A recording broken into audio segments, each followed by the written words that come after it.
So let's start with the stream today. So welcome to today's SpecFlow stream. Topic of today is API testing. Using SpecFlow to do some API testing together with RestSharp. But before we come to that, first to the general stuff. You find all the source codes on our GitHub project. There you find the project we're working on, the community content submission page project. All is there. I changed a little bit some stuff, so we have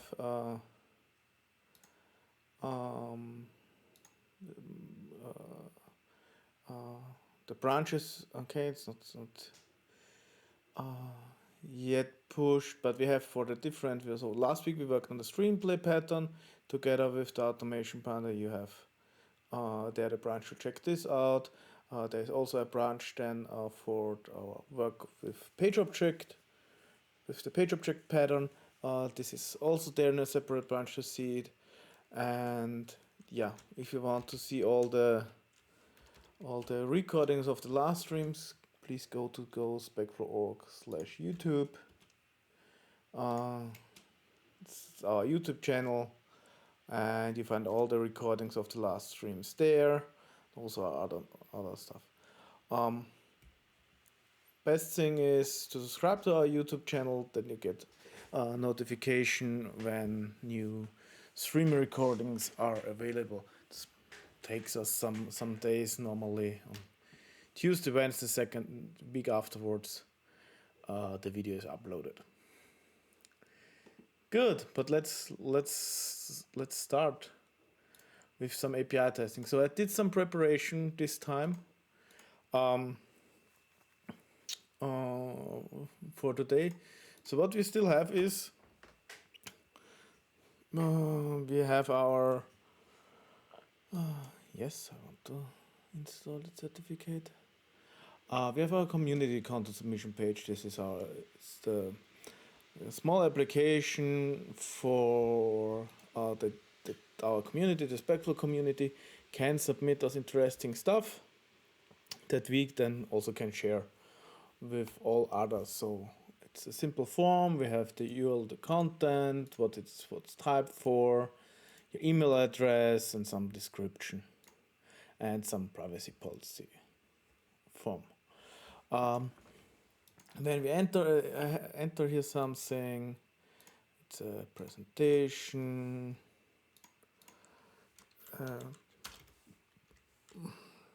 Total cool stuff. And if you don't fill out everything out, you have some validation here.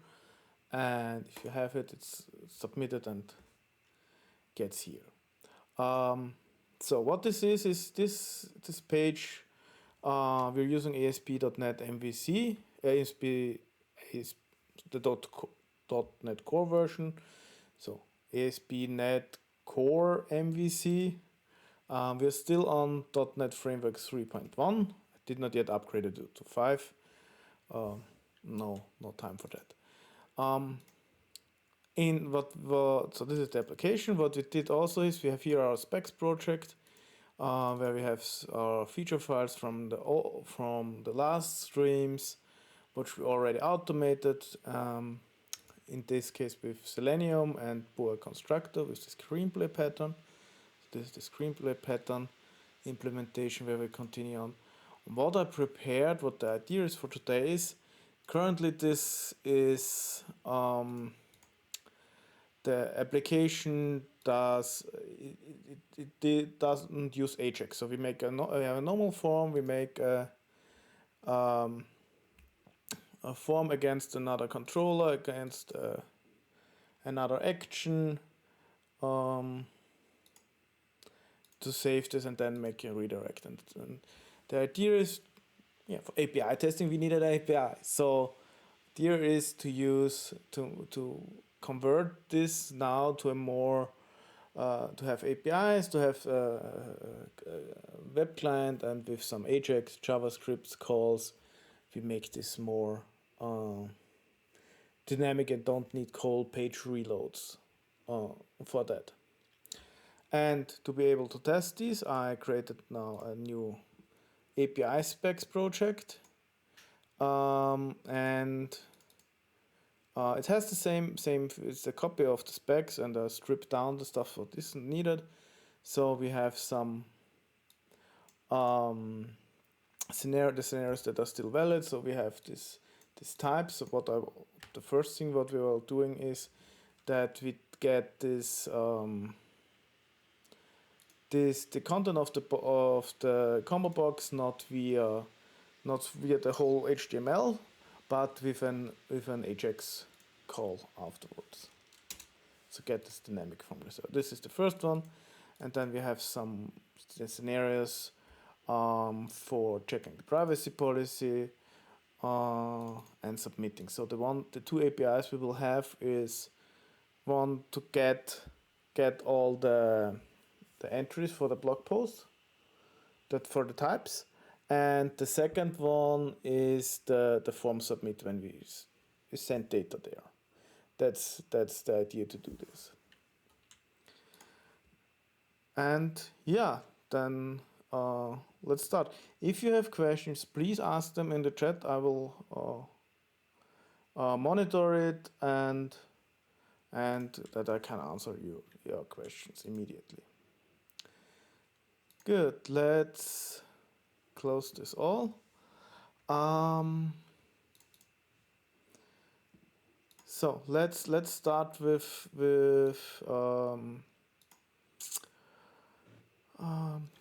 start with the API. So we have here in the controllers, let's make a new folder here that's called API, and add here a new controller,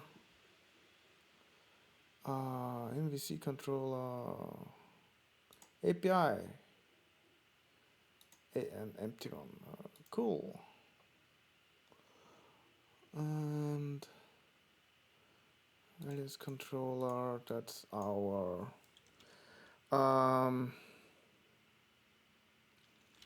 let's call it form controller. So it's okay, then we can rename it. That's cool. We can fix this casing here. So what this is, we get some templates. So we have first the root template, so where the controller is accessible, then via HTTP, and then we have the API controller attribute. And what we can do now, we make a public. This is an action result.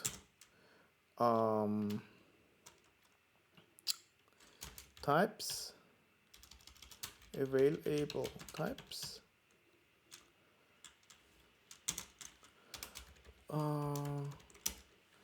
And what we take is, so we have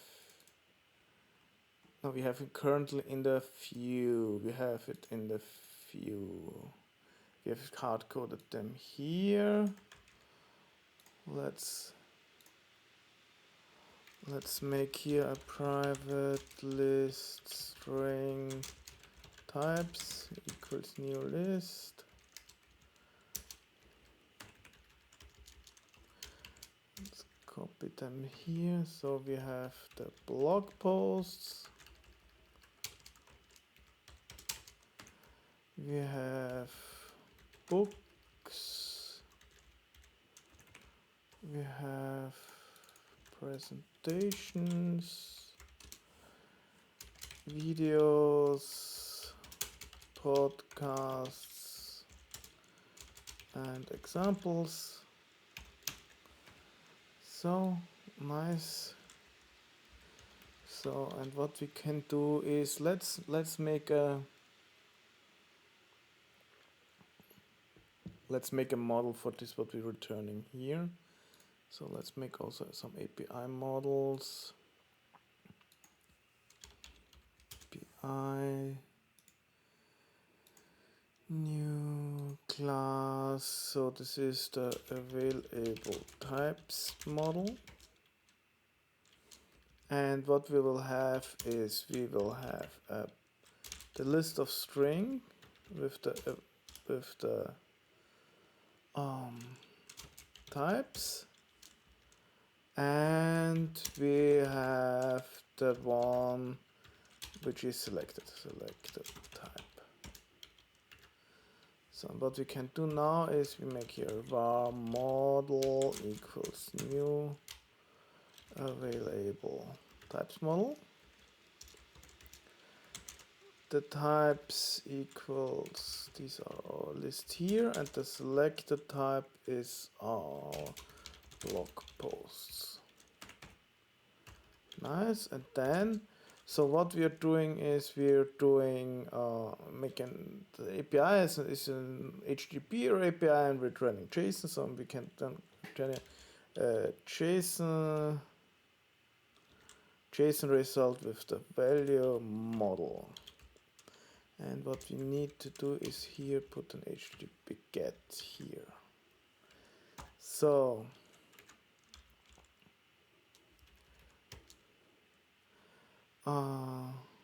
let's try this, compile this, and let's try the API out with Postman.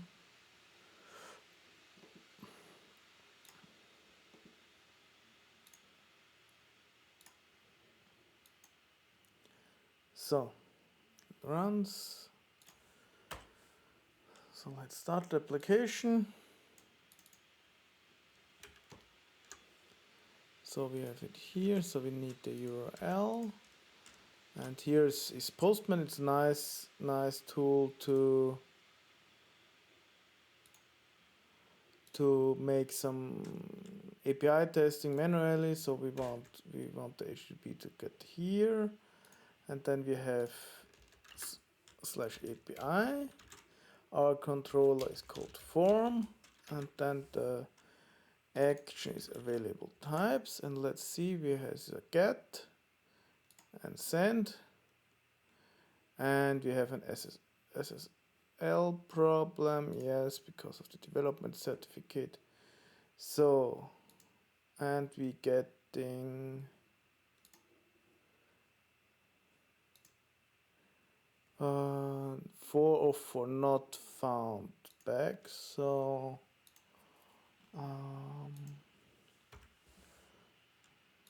really not called? No? Okay.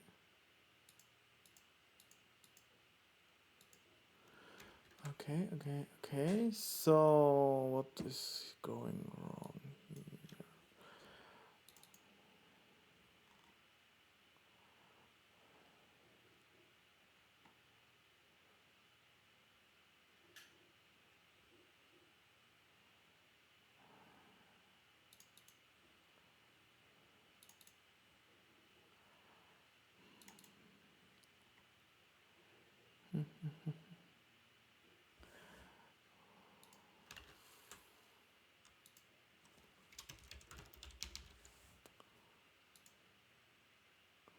No, still a 404.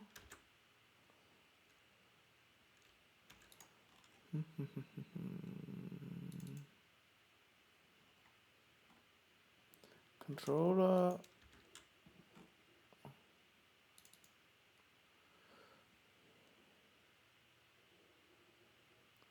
With a view support, yeah, we don't need a view. We have an API controller. The API behavior.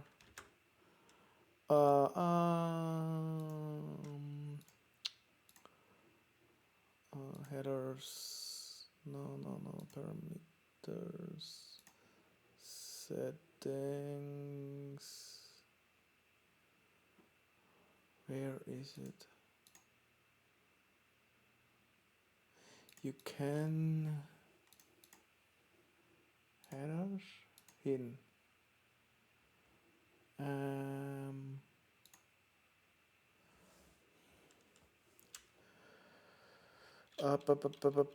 Content type.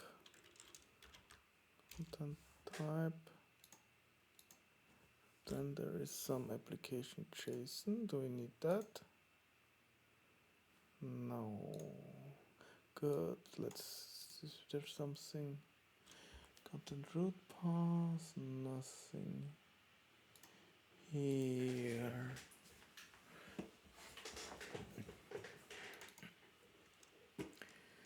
App use endpoints.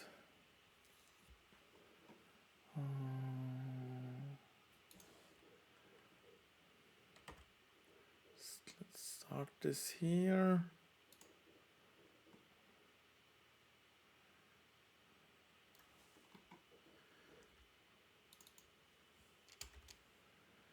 Application services, properties.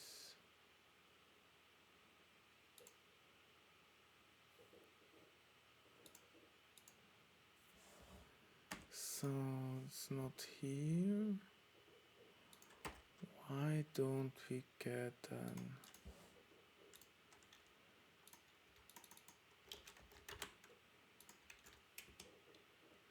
can't be from 404.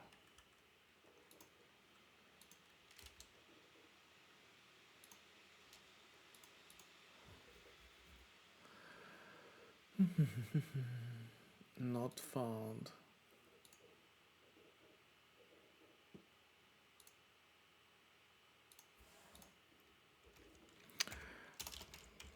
That core, what I'm missing?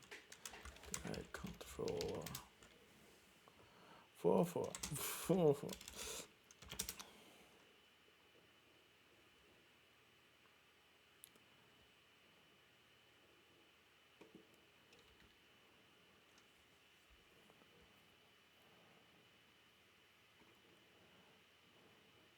That's old MVC4.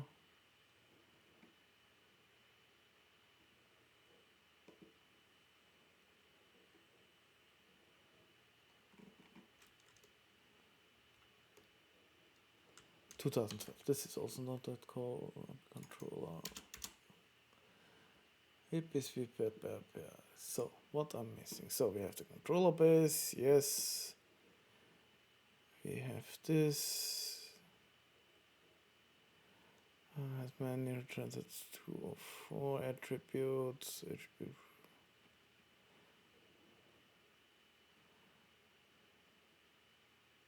That's there. API controller root. Yes.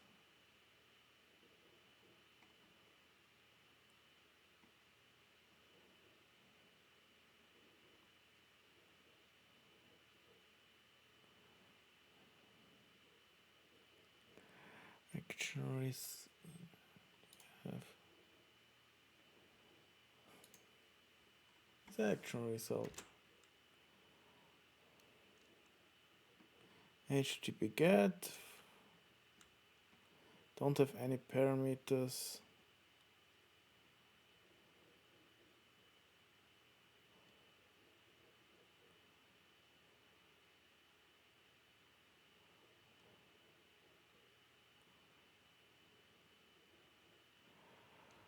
No.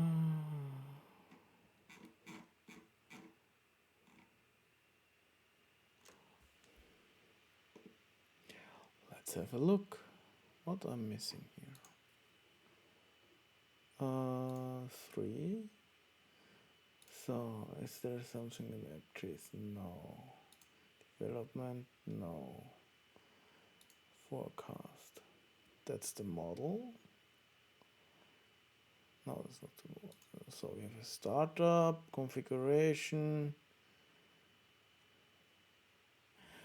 API controller, map controllers.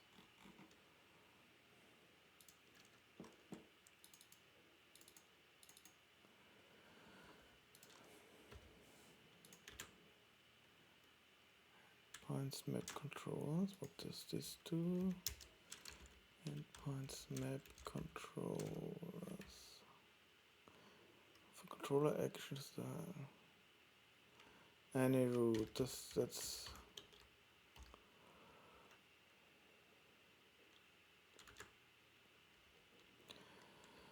if default behavior, if suppress add service add controllers. Add controllers with view services. Add controllers.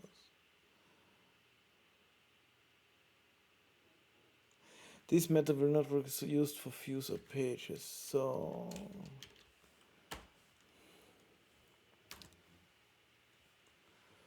let's see if this works.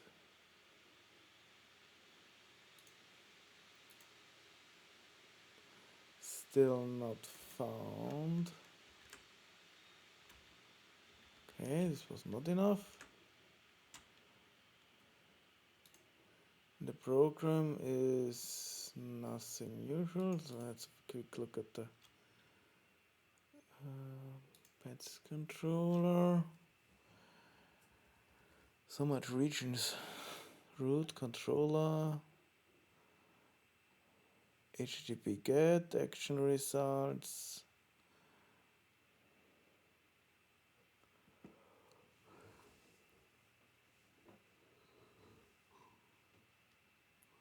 So API controller paste.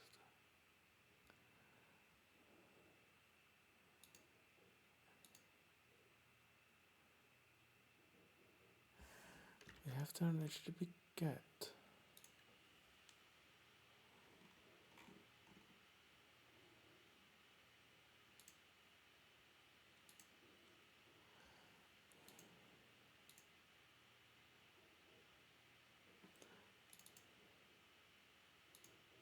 Good. Let's create a new project from the beginning and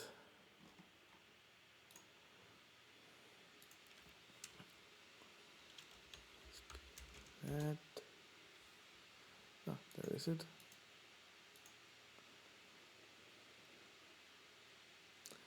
Web application, yes. We want to have some API.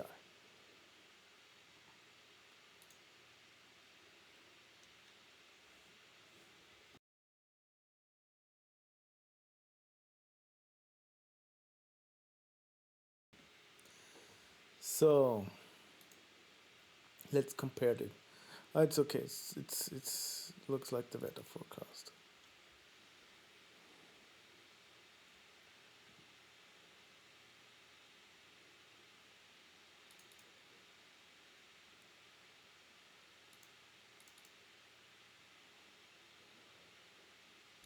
So when we start this,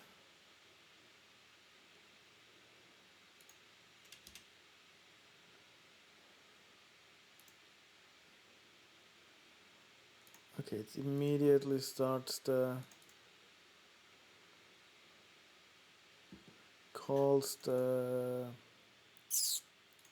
controller here with that one. So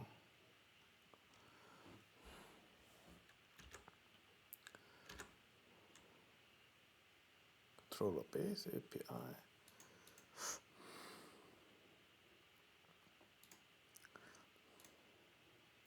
Add controllers, map controllers. So what does this exactly do? Specific any rules. Okay.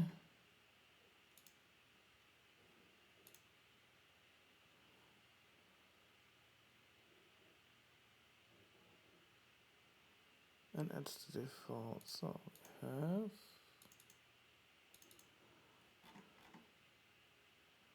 map controller root.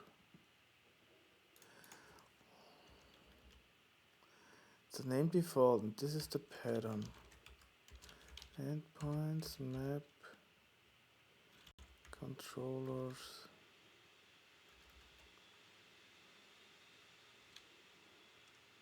And adds home action, yes. Redirect, add controllers, okay. Let's do only this one. So until let's make this only a get.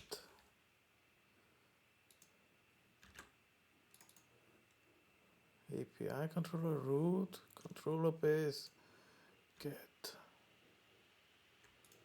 Higher number. There it's okay. Action result.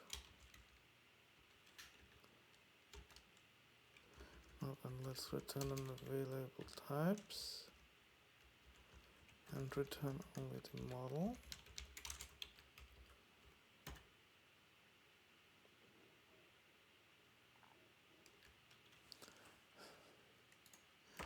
So I didn't thought the hard part would be creating the controller. Okay, no service for type. Okay, then that's what we killed here. Let's try it in that order.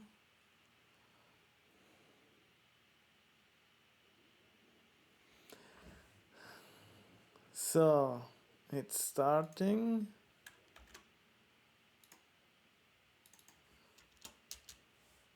No, it should be only 4. Yes. So we get it back. So let's cool. So but let's AvailableTypes.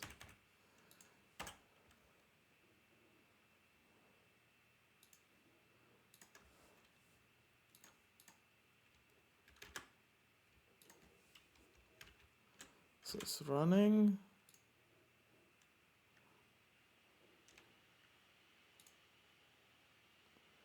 Where's the browser?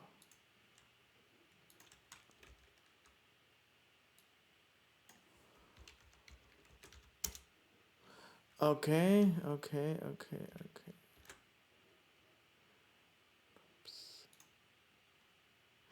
Okay, good. Then this has to be called get on the API. Then let's make this and then let's make it this.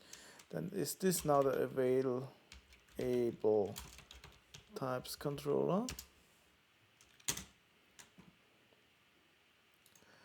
And get and cool. Yeah, so we don't need this. So we start this.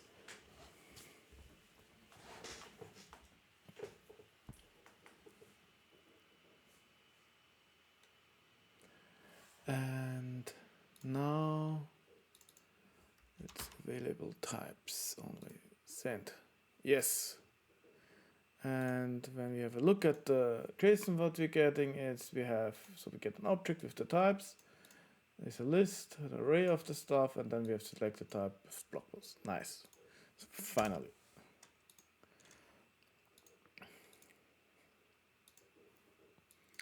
That took longer as expected.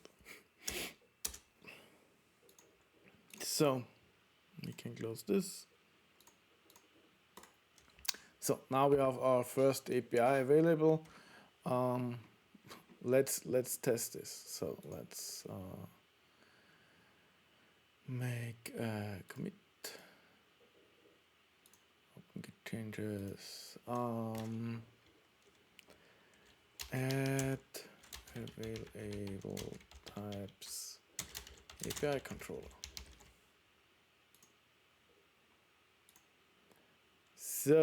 So how do we do this? So we have our content submission page scenario. Yeah,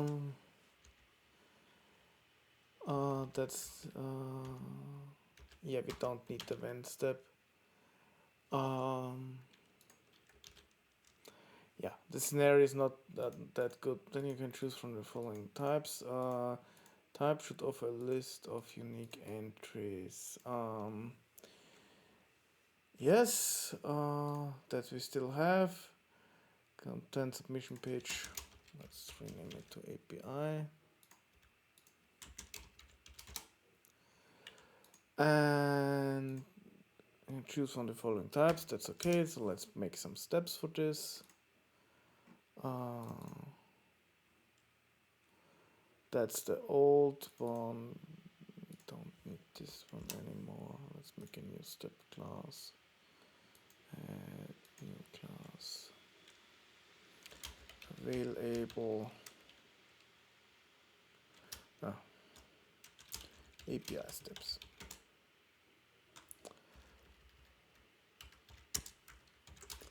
So binding, let's make it public. So it's have the binding, we have the table, so we can convert the table in type name entries that we have already. So this create set is a helper method to convert a table into a nice list of types. There's only a type name entry here, so that's how the column is called. So there's a matching between the column names and the properties of the class. This one. So now we have here a nice list of type name entries where all the strings are. So, but how do we get now to the API results? So for that we are using RestSharp. It's a nice library to call your REST APIs. Has a nice API. We've added to our API specs project with the NuGet Explorer.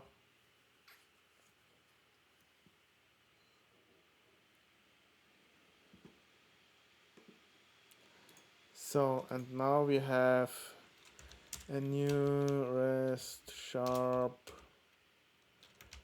REST client with the base URL. How do we get this? So we have already our what we did also for the Selenium testing. We are starting a web server in our per scenario, and we can get here the host name. So we can get the web from the web server, drive the host name. So I'm also reusing ReSharper for some refactorings. So now we can say web server driver host name, and we have our REST client, and then we can say REST client. Then we have all the options was available, what we want, and we want a simple get execute.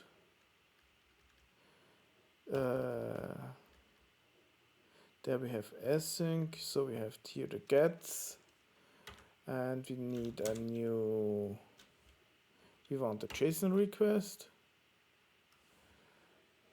So JSON request, t request, let's make this a variable. T request, t response. So we don't have a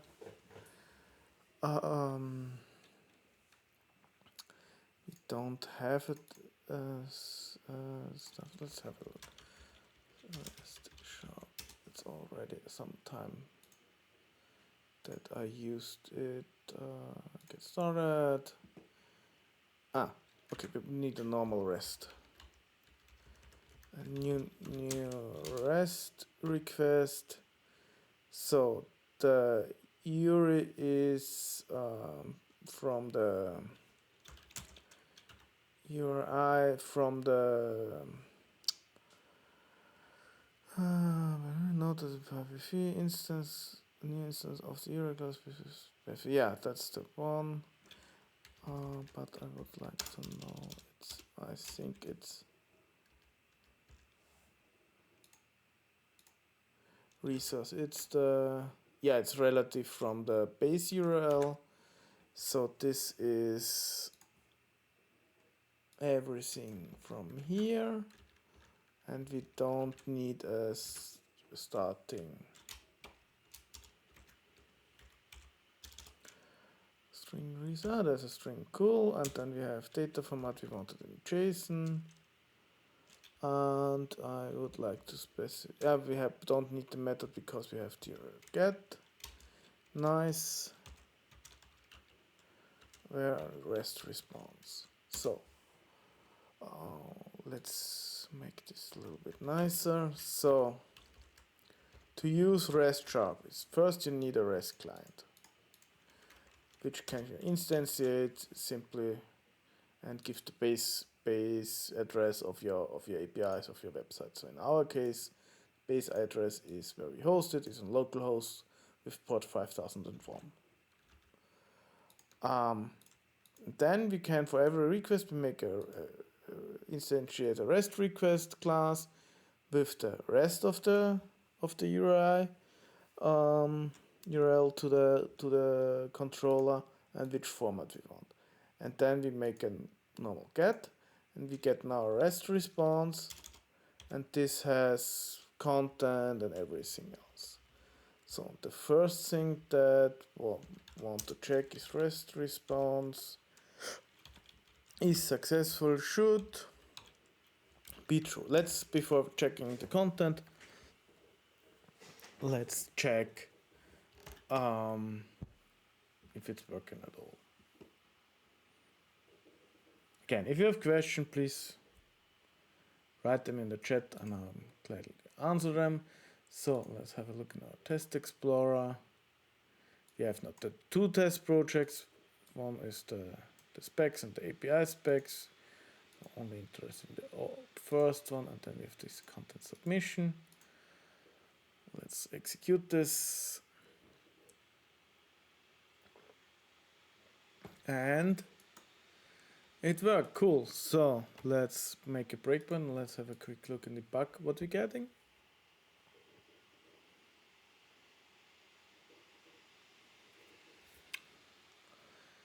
Nice, and when we have here a look at the response, we have here content, and then we have the same JSON that we get here.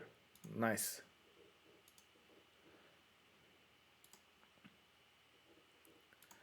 So, and what we can do now, we have now the JSON object here, and we can work on that and assert directly on the expected stuff we have. So in that case it's easy. What we can do is we can simply copy now this class.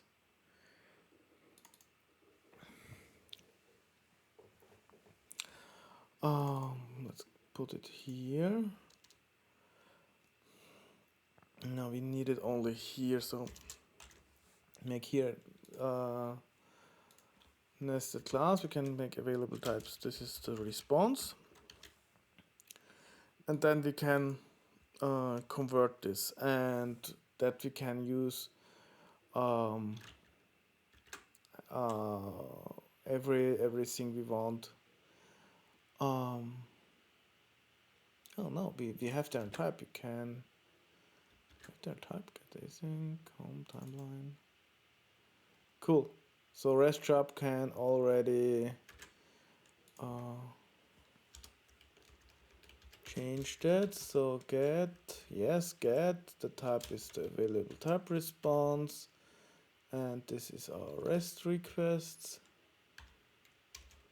And then we have here in the REST response, data, nice, and have the stuff available here.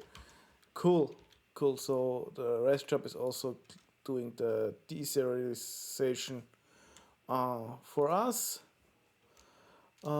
That's nice. So now we need only to compare these two. So we have to create set. So the var, so the actual types equals, let's make some link magic types, and var expected types is type name entries select type name. So what I'm doing here is I have now a list of strings for the actual types, what I'm getting from the response. Then we have the list of expected types. This is in this list of type name entries there, and with select I'm converting this to also to a string of list. And now I can do an actual types should be equivalent. I'm always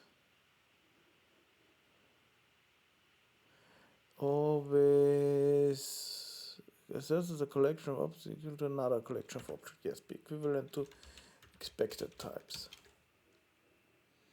And when let's run this.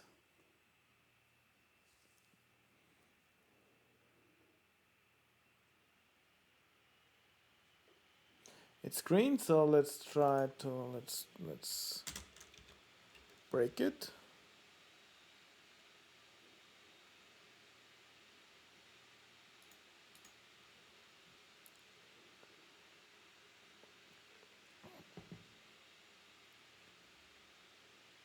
Yeah, then we get from fluent assertions the nice exception text where the difference is. So it's videos. Nice. So we did our first API test. And it's green. Cool. 25 minutes API implementing, 10 minutes the test for it.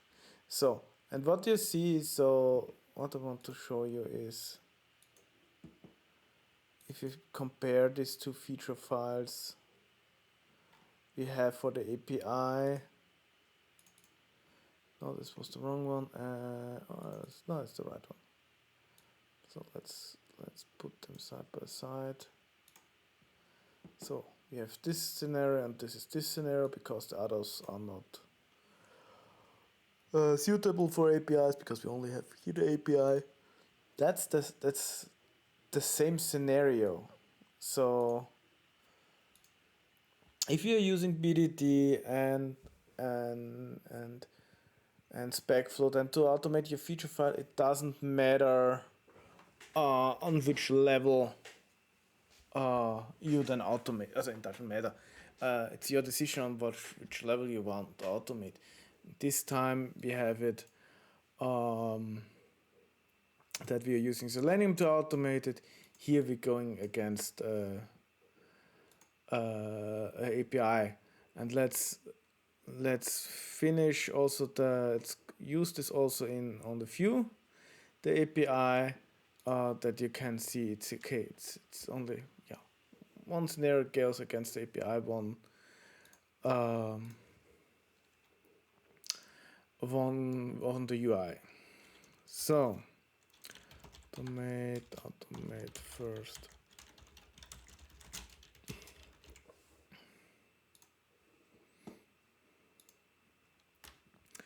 So what we can do now is, so we can remove this one. So now we need some JavaScript. Script tag. So we need some document. What is it? Document dot on. What is unload? Script execute after page load. Yeah, onload equals function. So and so JavaScript, I always forget the syntax for AJAX. No, this is not. So AJAX URL. So URL is the one we have here.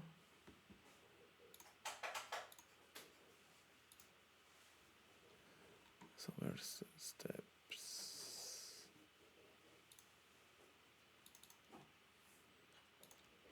This is the URL.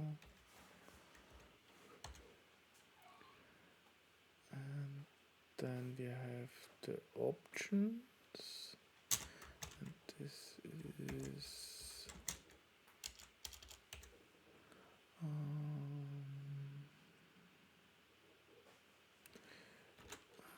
what is it done?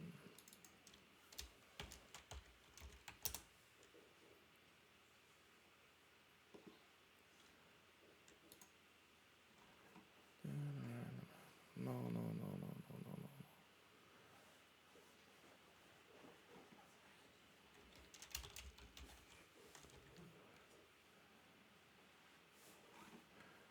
I'm always forgetting the notation of this method.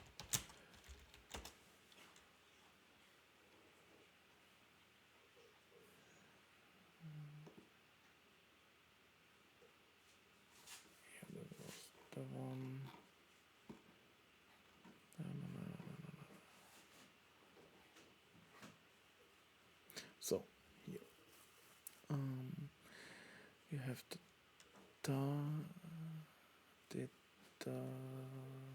okay, this is I knew it was another one.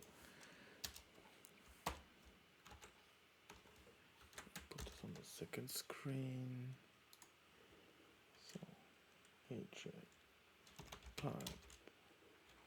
You have a get. The URL is cool. You can use a helper for this action. So this is the AvailableTypes controller.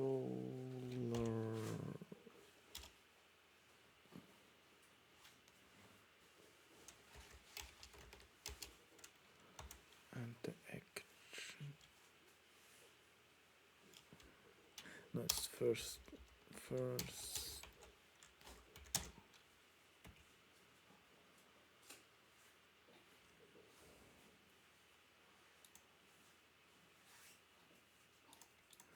It's first the action and then the controller.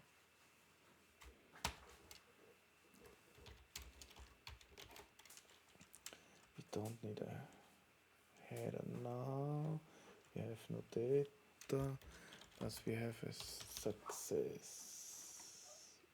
function.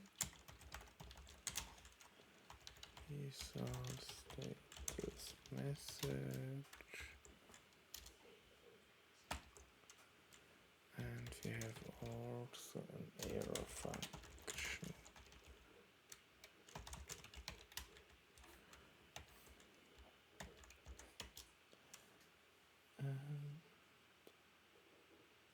Yeah, that should be enough.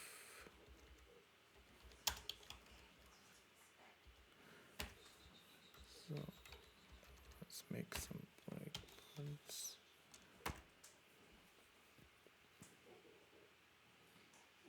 Enable JavaScript debugging.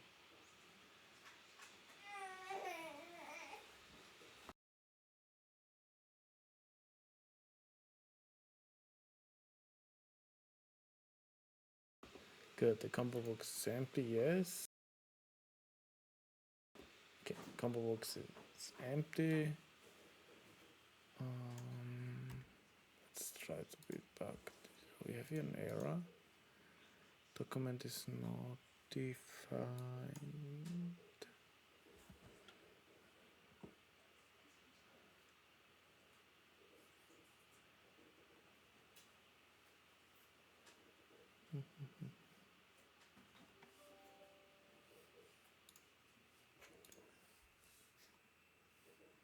Okay, we've already here the problem.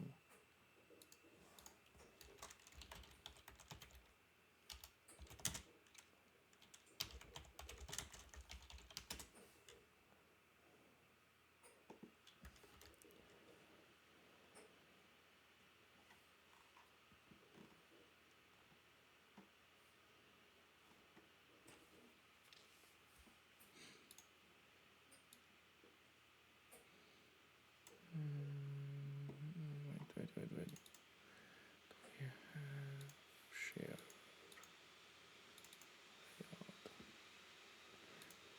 Render sections. Yeah, we need to do this differently. We have section scripts, and there we can now put script.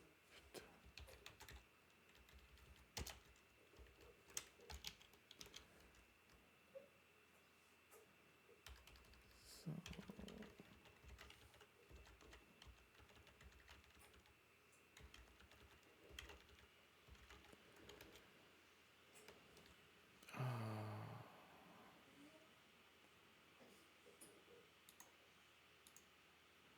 we have jQuery.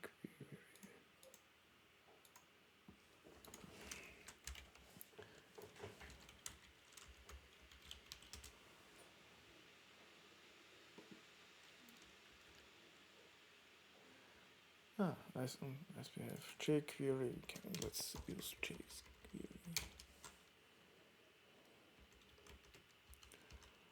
But ready,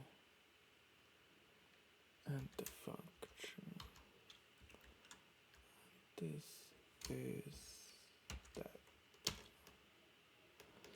So let's try.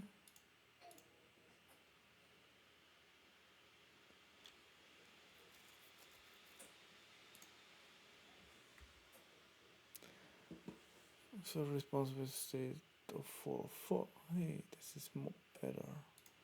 So sources.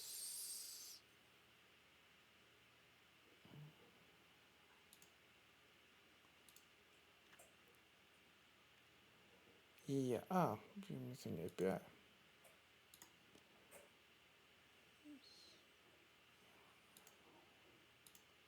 Okay. This isn't getting the API back. Interesting. So this is then API slash.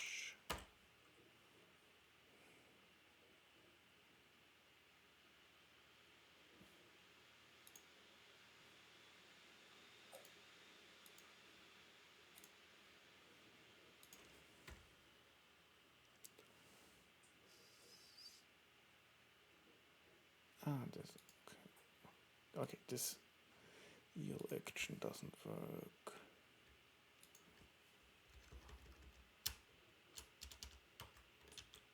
Now there is gone.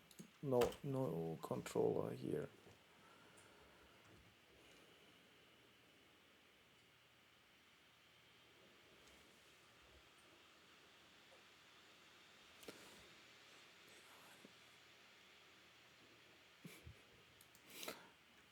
Okay. Now it is working correctly, completely. So can I set here my breakpoint?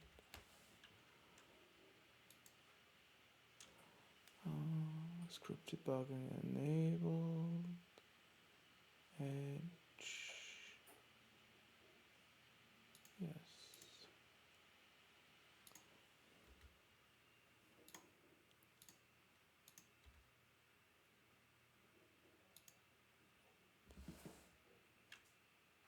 No, not here.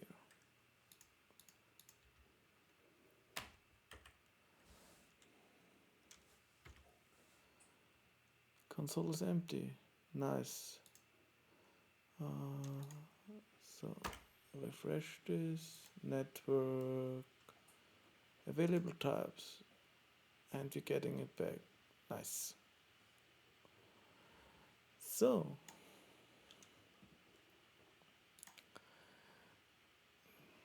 debugging would be still nice to have.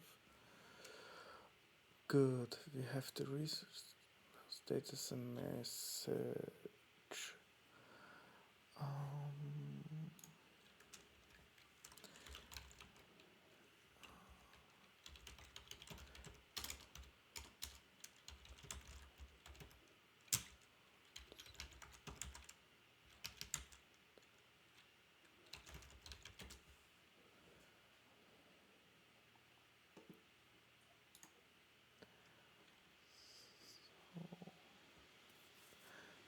that way. So what we can do is we now to add here the options. So how did it look like before? Compare if unmodified. Let's keep 2 of them for reference.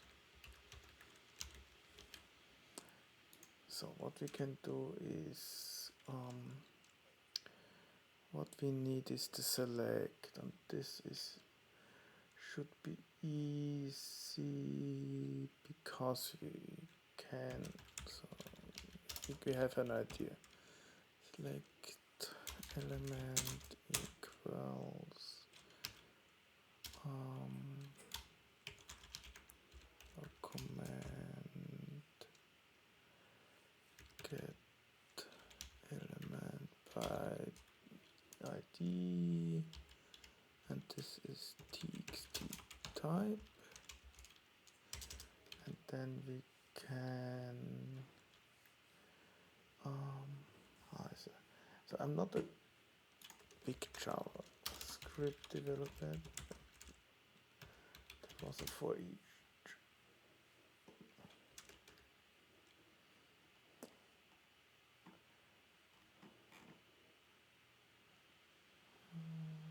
Okay, for each. So that's okay. That's the element. Then the list is also for list of types equals result dot types, no types, and then we can list of types for each, and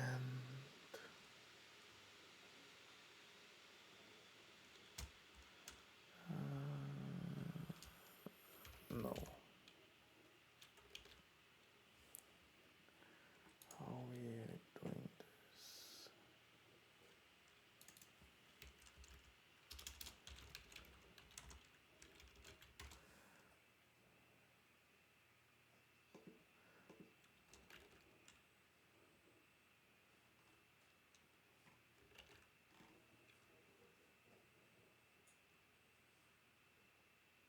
Yeah, we don't take a normal for loop. Yes, the length is list of types lengths. Yeah, and let's see what we get. So log is list of types.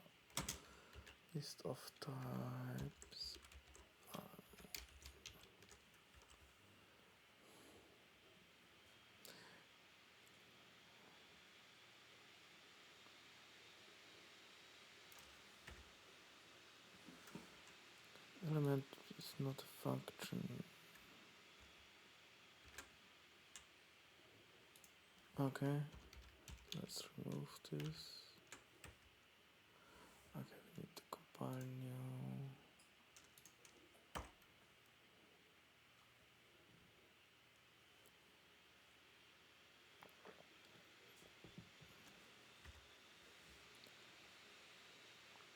Create property length.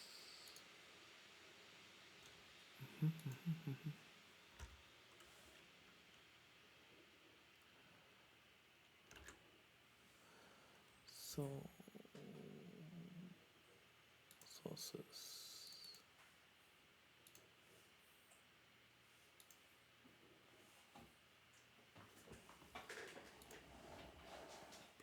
Yes, JavaScript scripts.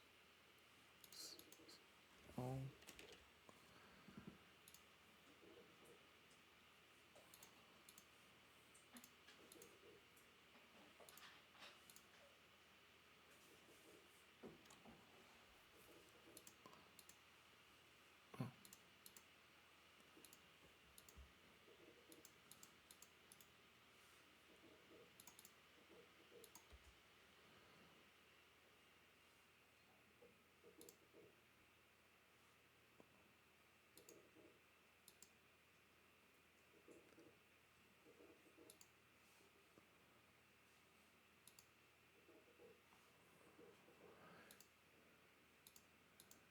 So what I'm looking for is the JavaScript code to debug in the browser.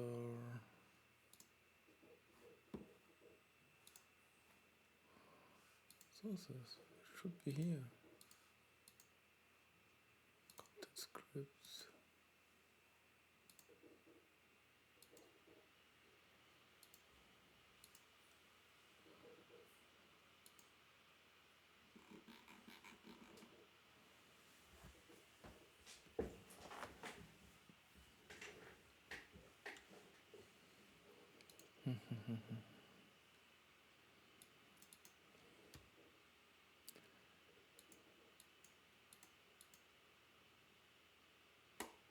Here a browser link.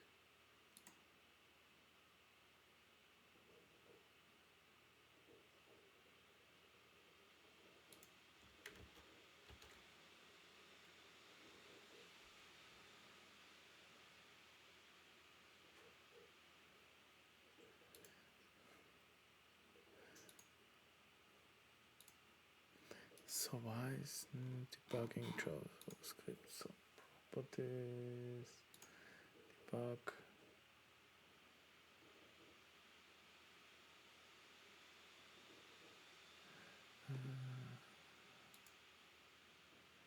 When we say wait,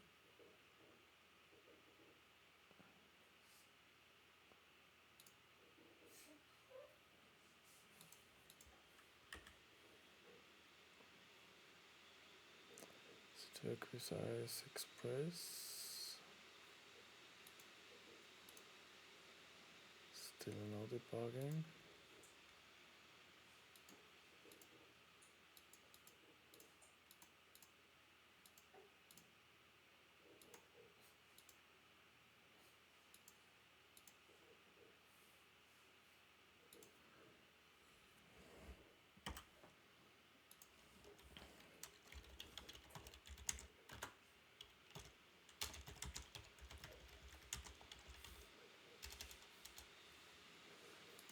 So ASP.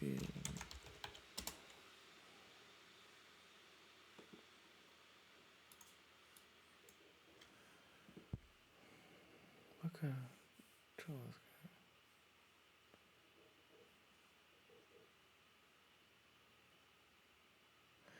Client scripts.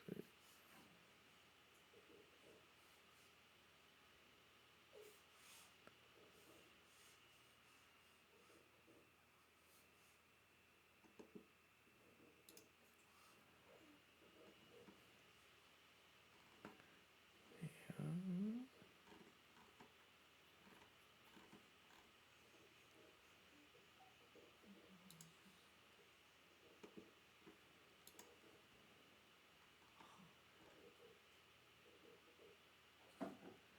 Okay, the options.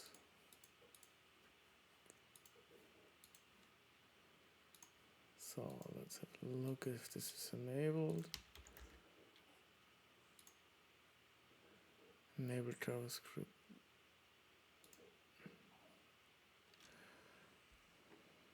Enable JavaScript ASP.NET.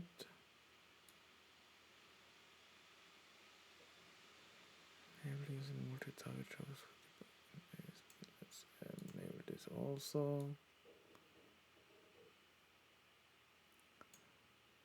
Okay. We are using Edge. Let's use Chrome. Okay, so that's it up.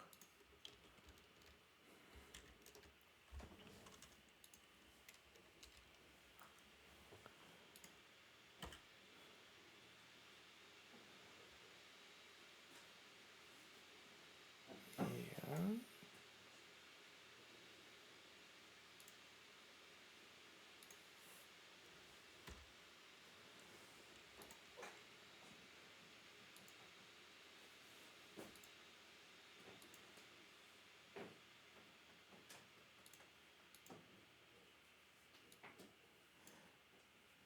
I have the feeling this shouldn't be that hard. What the heck?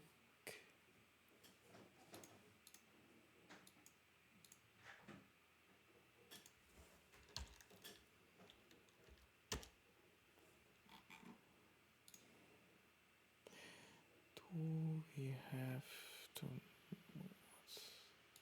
JS?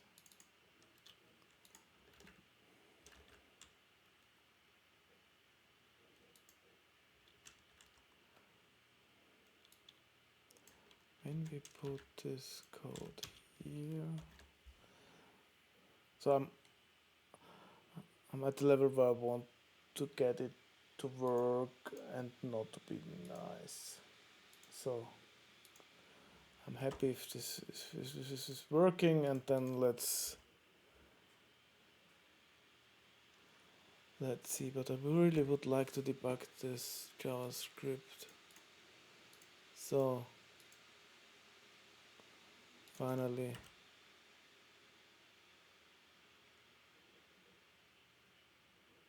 did we not break it? Hit it? Watch.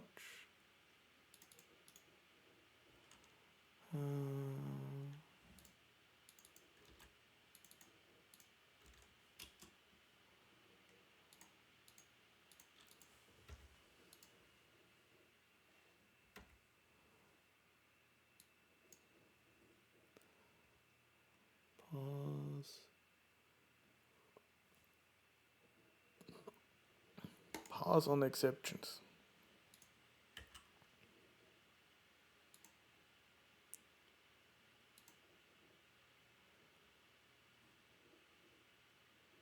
Okay, here this here this doesn't work. Okay, this doesn't only work in Razor pages. So this is an API available types.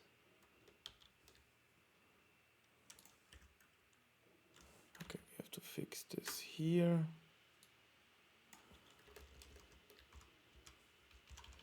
API/available-types.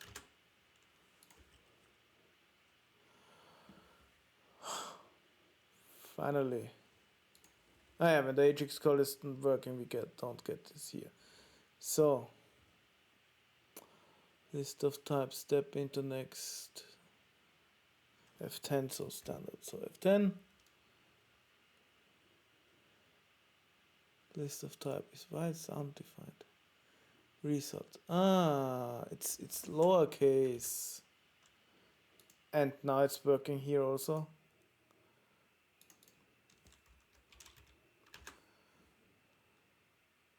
Can I close this now?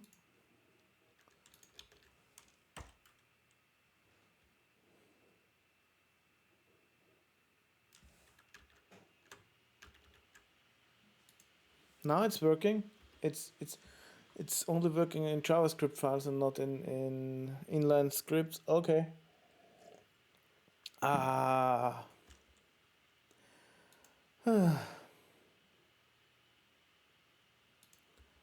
Cool. So we have here a log in the console. We have all the entries. Finally. Okay.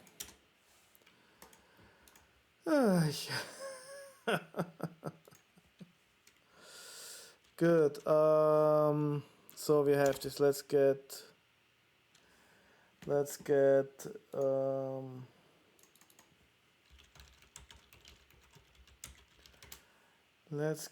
the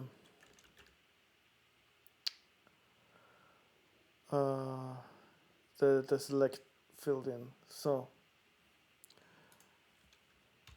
we have the select element equals, so as we have jQuery, this is now text type, and we can now make a document create element option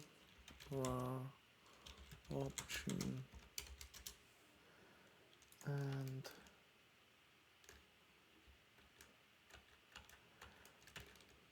then we can have option dot value equals let's make var text equals list of types e. Was it value? No, we have only the inner HTML equals text, and then we can make this, we don't need this anymore, and then we can select element dot append child option.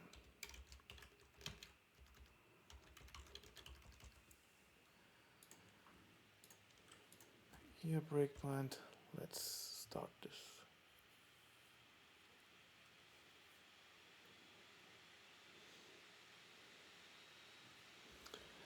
So you have to select element. Okay, it's 0. Okay, so yeah, we get more than one. So can we change this here on the fly? Step backward. Oh no, I don't want historical debugging. Okay, no, it's oh. Let's try it again. So we have the form control. You have the types. We get the text, blog posts. We create the option. We set the email element, and we append the child. Children. Option. Yeah, 1. So. Yes. And the combo box is filled again. Cool. Cool. Finally. Finally. So the one thing what is missing now, if we have a look at the HTML, the select is missing. So that's easy, that the selected equals selected. So go back to the JavaScript. So, and then if text equals roll strings, the list of types, and this is now selected type. Then we have option dot selected equals selected. And when we refresh this here, yeah, we have debugger. Don't need this, and we need this anymore. That I can show you this worked. The select. Okay, this didn't work. Why wasn't one hit?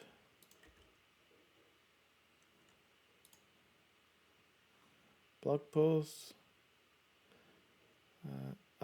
It's a result.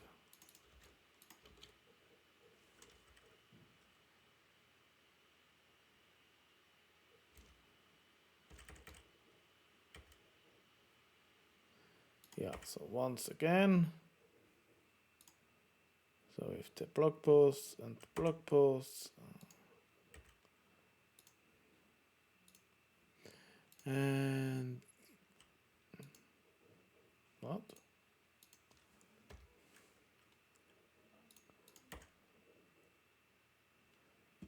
Oh. That's it. Okay. True.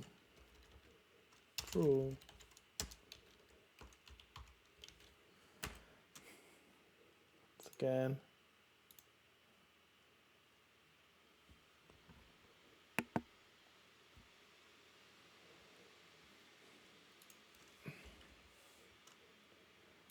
So elements Interesting.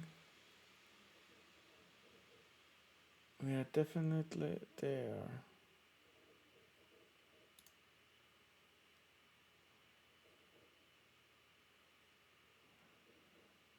Is the default value item true? Okay, perhaps it's because it's the first already. Let's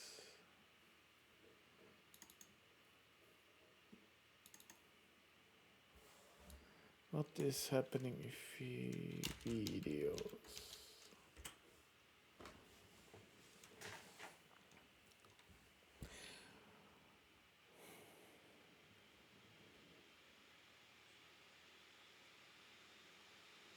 Huh.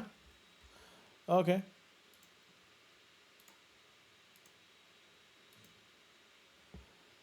Interesting. It's not in the DOM, but it's there. Okay. I'm happy with that. It works. Cool. So back to blog posts. So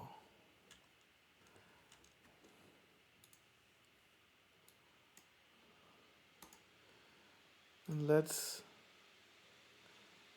see if all our scenarios are still running. So we changed now for the UI how to get the combo box via AJAX, and our UI test should still work.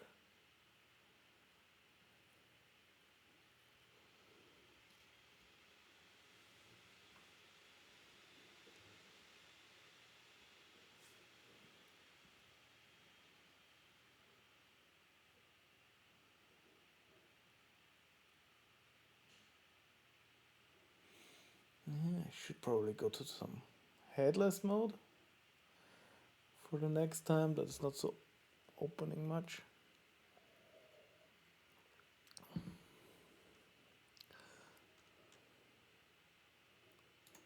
Yeah, and our content type should offer is still working, and now you can see, but you see the difference. So the type should offer should on with Selenium it's taking 3.6 seconds, and on API level is taking only 760 milliseconds, so a lot faster.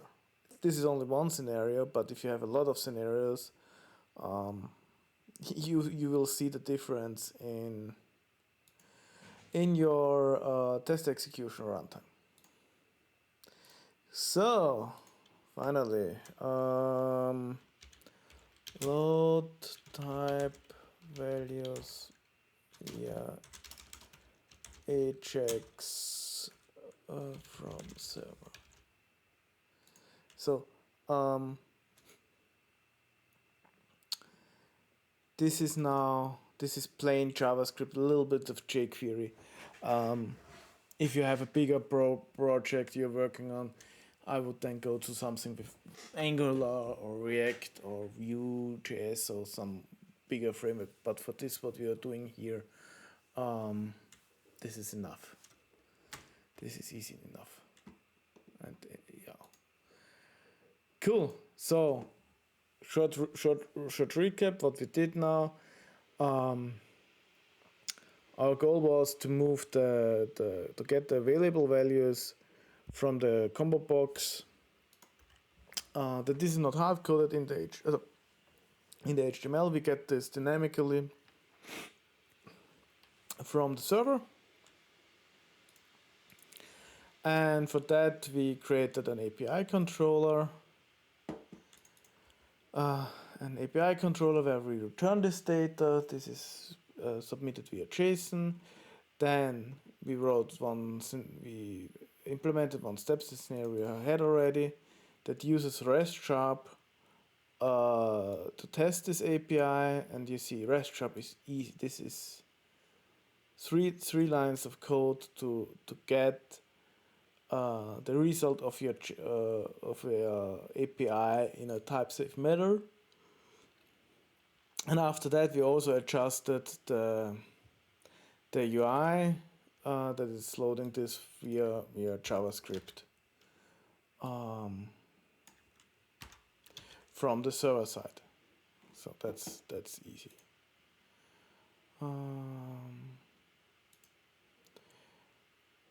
Yeah, they moved the stuff. Index.cshtml.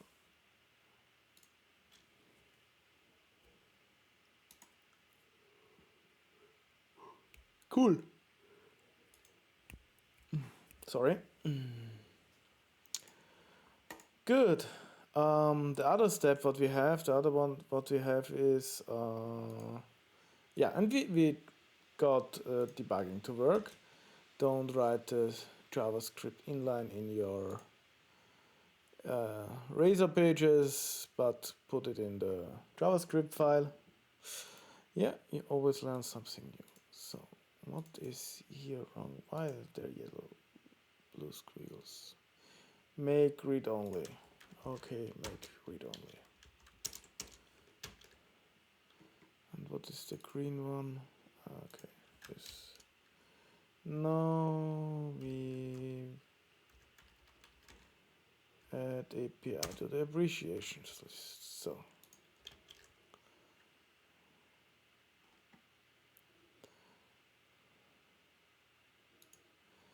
So yeah, they have to be string.empty. We are using null able reference types to enable this, so we have to set this to some values.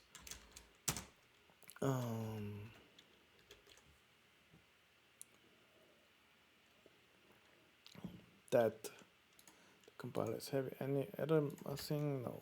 Let's make a full build.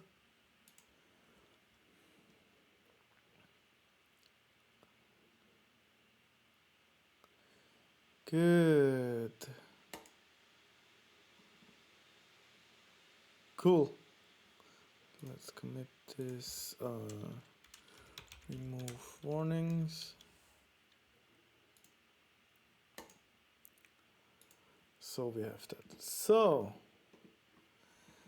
the next one. So we have the one functionality we can put now in AJAX in a control. The next one is the submit button. So this is a little bit more complicated. Let's see. So what we are doing is we need a new controller again. We want an API controller, and this is our submit controller, and we copy this to the code from here. It's simple. So this is a post.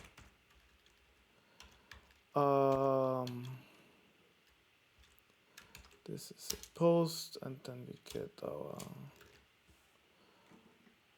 submission saver, submission saver here, and return. So the big problem is now, how do we do this with validation, and so on HTTP, a little bit different. So first we need to return the result of it. So let's make a model. No, we don't need a model. Do we need? We need.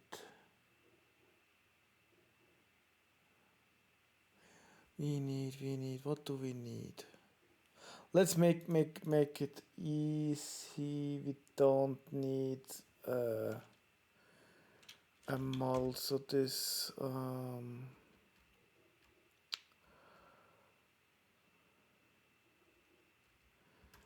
it's not bad requests, not found, no content. Okay, problem. No. Sign is not unrealized. We could use HTTP status codes, HTTP status codes. So we have with 200 is 200 would be okay. That's okay. That would be for the good part. So we could return here, return okay. And you can return an cool. Return also data. Yeah, we could also return data with it. That's good. But let's make here okay. And we need client, not client error. It's a server error. It's storage loop data not extended. Internal server error 500 not implemented. No.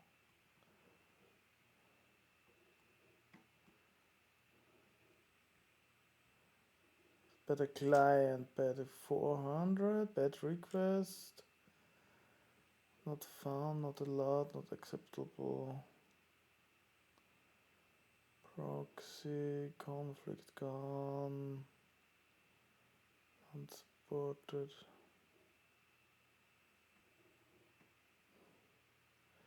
There are a lot of HTTP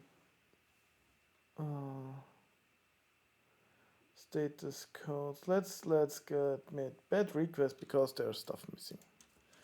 Return bad request model state. Nice. So we can return the model state with the bad request. That's cool. That's cool. So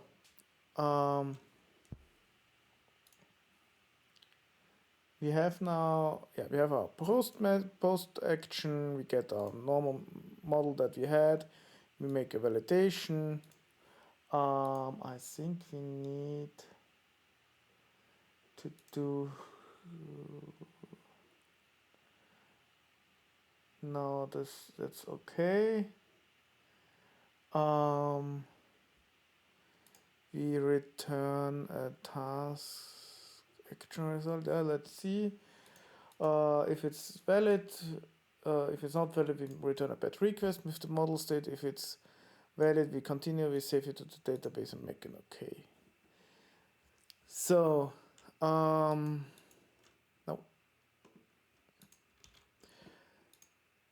So what? Yeah. So cool. That should be it. So on the home controller, we can let's keep it there. Let's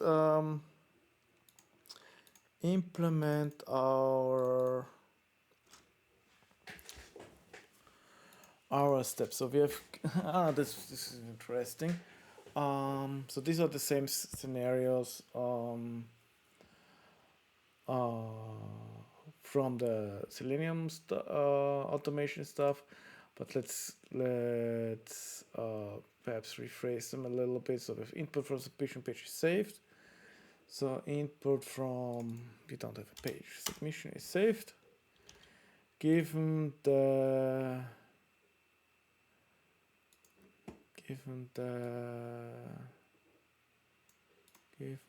following submission entry. So we have our stuff here, and the privacy policy is accepted. Then when the submission entry is submitted, then there is one submission entry stored. Cool. So let's implement these two scenarios, steps, sorry. So we have now the creation of the data what we want to send to the server split up in two steps. So one part, so it's not that easy to fill it. So what we first need is, let's get our submission model, this class here, and this is our submission not model, submission as our request, and we can remove all of this.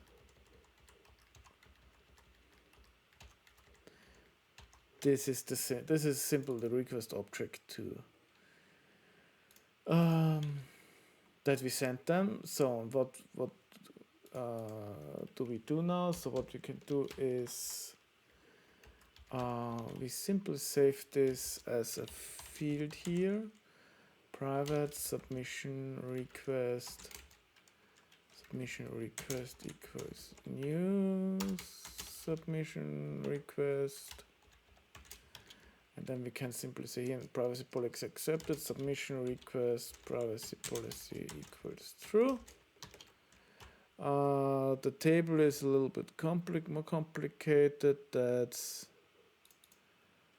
this one. So first we need to make a table, create instance with this expected submission entry. No. With that's wrong, because this is label value.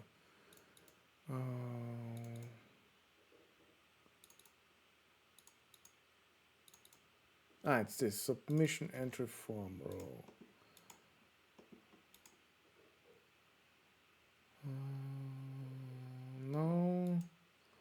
No. Submission entry form row.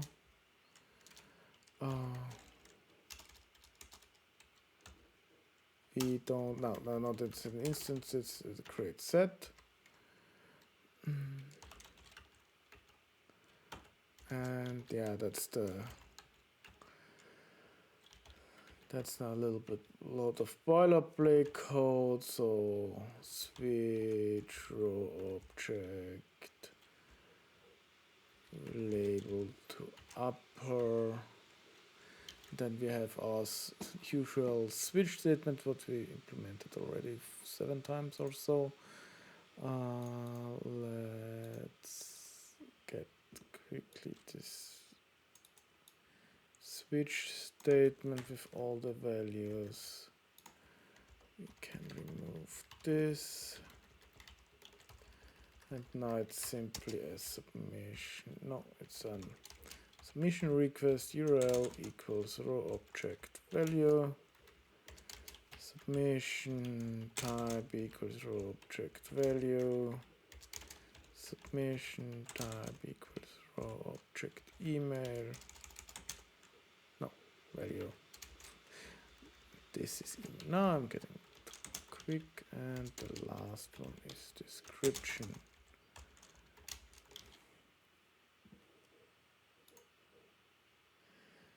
Good. That's that one, and this is that one. Now it's also independent about the order we have the steps. So this doesn't matter in which order. At the end we have a filled out submission and request, and now we can send this to the server. So let's copy quickly these things, a little bit different. So first it's the host emits. So it's API and submit. It's still JSON.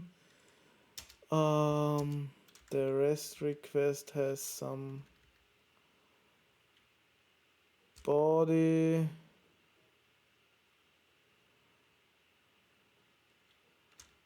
Equals. No, now we can do there was a JSON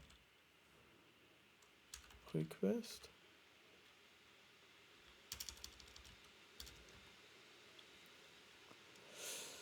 Yeah, where the request is a submission request and the response is a string. Let's work with a string. The resource is API/submit. and the data is this. Now we have this the request,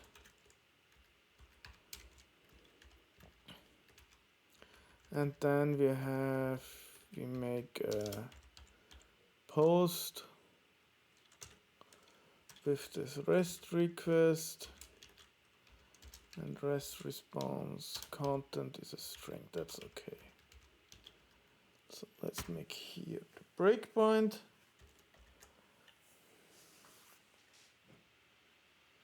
Let's build.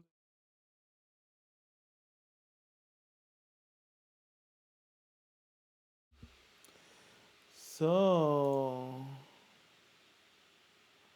let's submitting input. Let's see what's happened.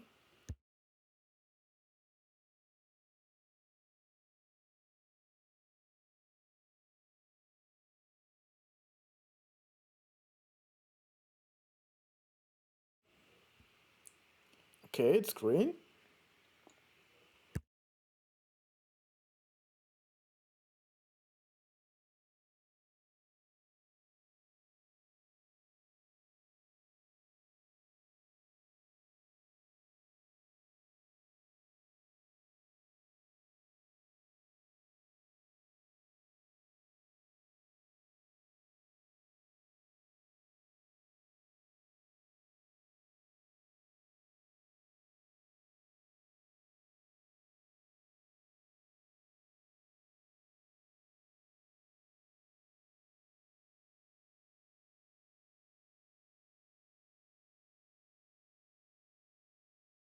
Yeah, we so forgot to unmute the microphone after drinking. So it worked. Always suspicious. Now I debugged also the model, the controller. You get that stuff what we're sending. We're here and return. Okay, cool. Should be true.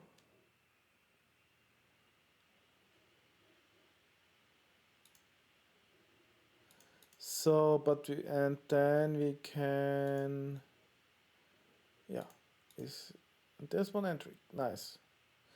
So, and if you fill out also the second one, we change only the steps here because these are the steps. So now also both scenarios should be green.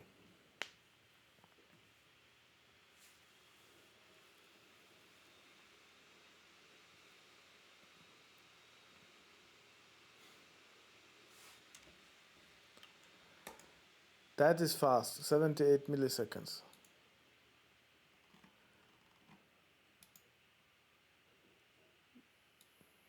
Wait, that was a little bit too fast, I think. Why is this?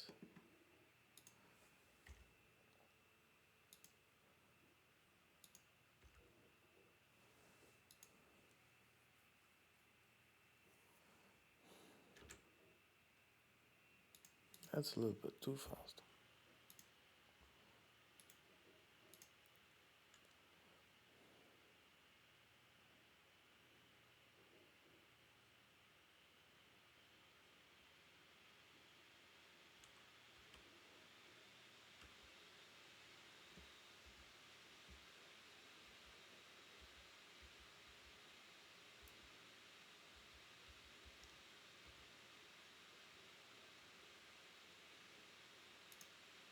No, if it's okay. It's not a cold start, it's that fast. Nice. Nice, nice, nice.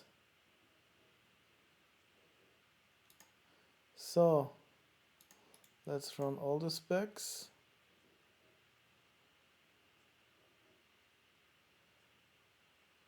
Yeah.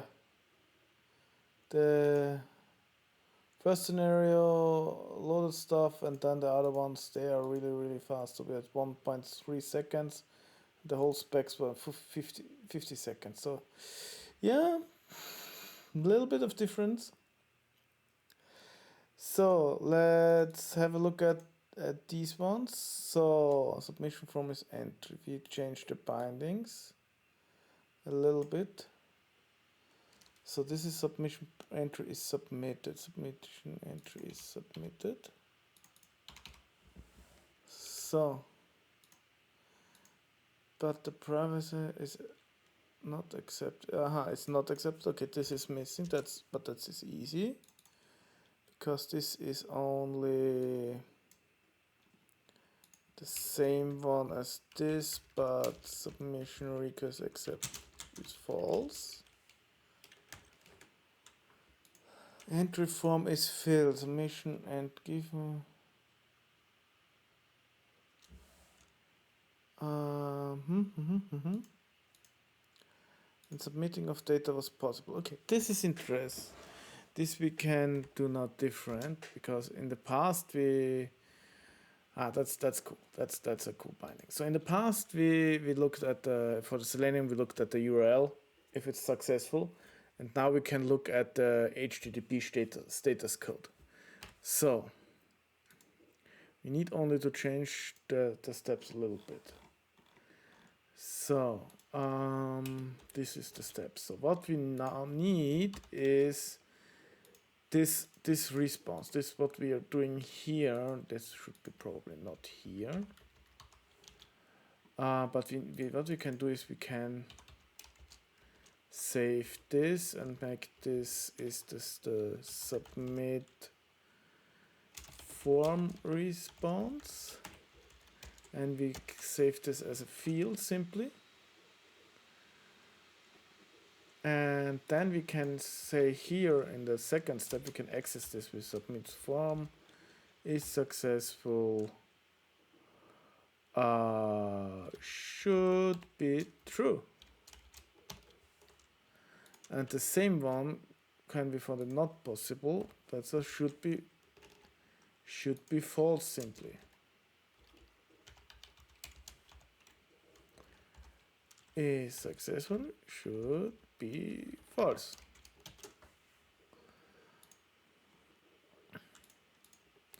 Yeah, this is a successful is for the HTTP status code. So then we need only this one given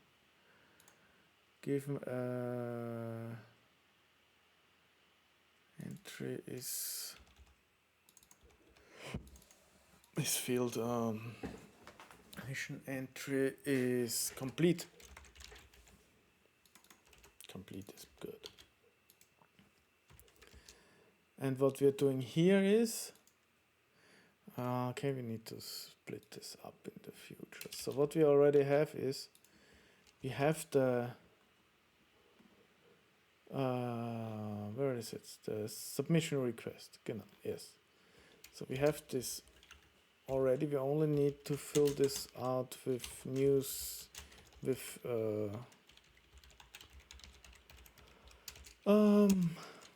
default data.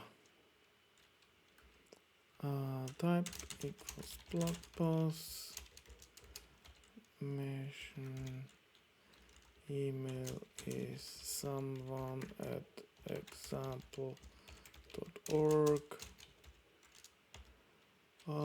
description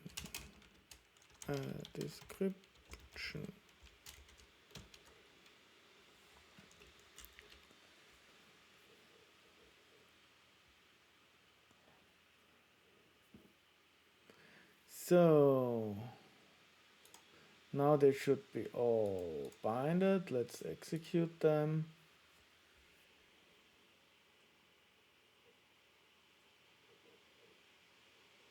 And they're green. Cool. Cool. So let's run all of them. Yeah, you see they're a lot faster, 1.2 seconds. Let's try to find the appropriate ones down here. So we have privacy policies. Yeah, we have these four and the type. Let's run them.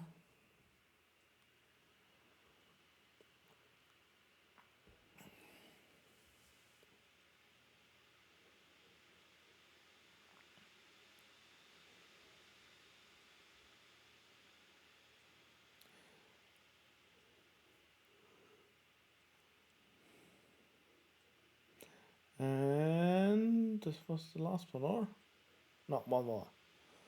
So what do you have? You have 10 seconds, 19 seconds, 24 seconds versus 1.2 seconds. So that's really a nice example now, that how long your stuff is running really depends how you automate it. So Selenium, yeah, browser is opening. These are simple scenarios, and for that they are fast.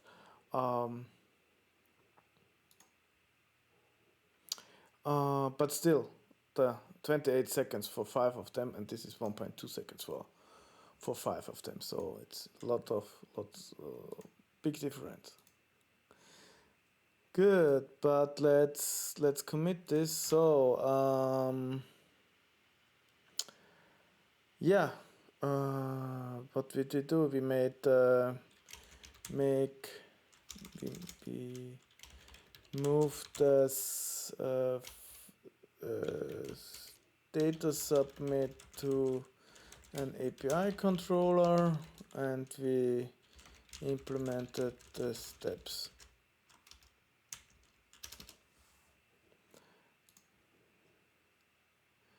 So one thing I would really like to quickly do is to refactor this quickly. So let's make a submit steps. So because they are separated, so submit. This is all submit. Yes, take the namespaces with public binding. So what I'm doing is I'm simply moving this all to a separate class. And we need the submission requests that we can put out of here and then separate. No, not namespace. Yes.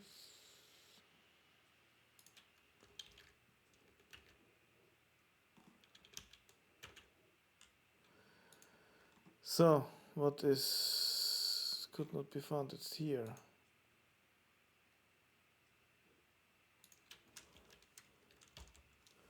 Move to another file.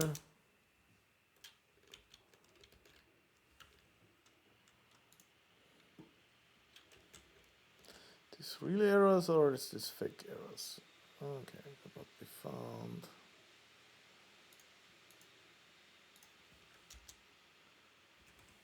Submission request. Mission request. Specs steps. Specs steps. Why is it not finding? What? Close all. Failed. No, some different error. That's working. So the web server driver is missing.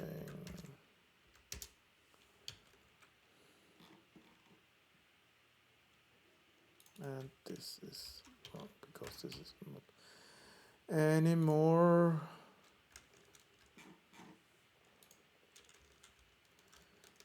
Here. Succeeded. So.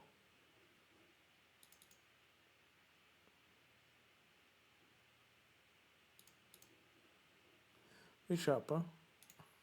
What are you doing?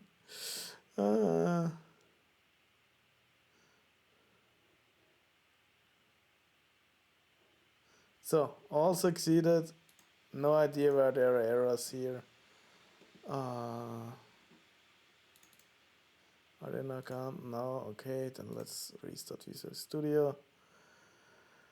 Yeah.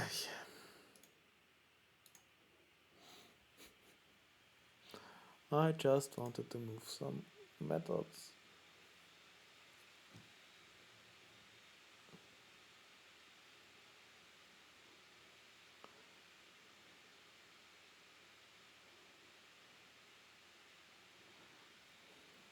So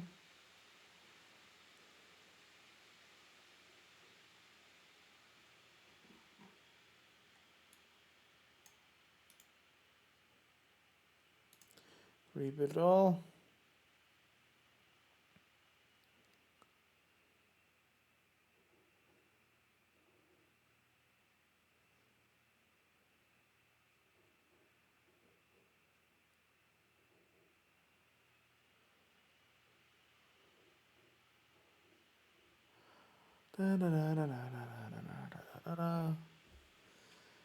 Nice. So okay, what did I do? So now all the submit steps for this are in one class.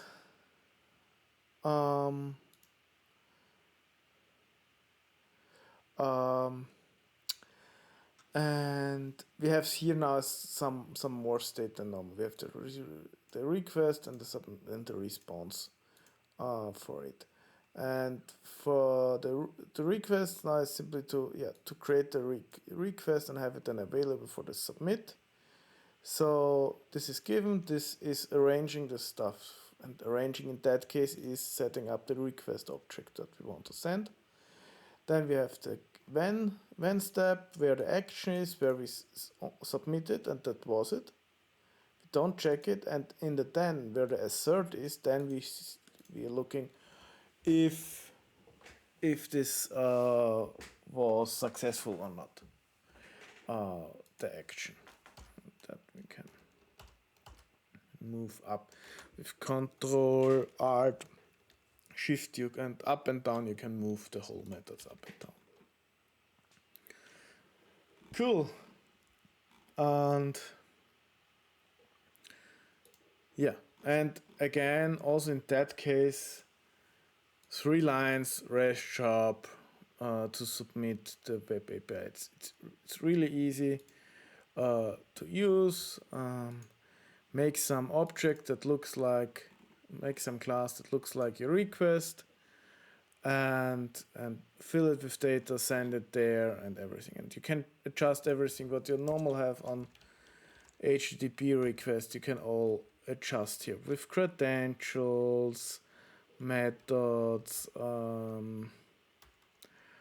formats, you want the timeout, cookies, files, headers, everything you can do on an HTTP request, you can do here. And it's a little bit nicer interface, API, nicer API than working on a plain HTTP client. Yeah, so we should probably rename this to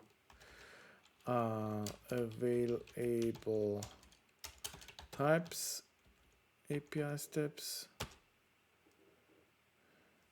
In that case, we have only a then where we call the stuff. We could probably also split this in an action and an assert, but I see you see what's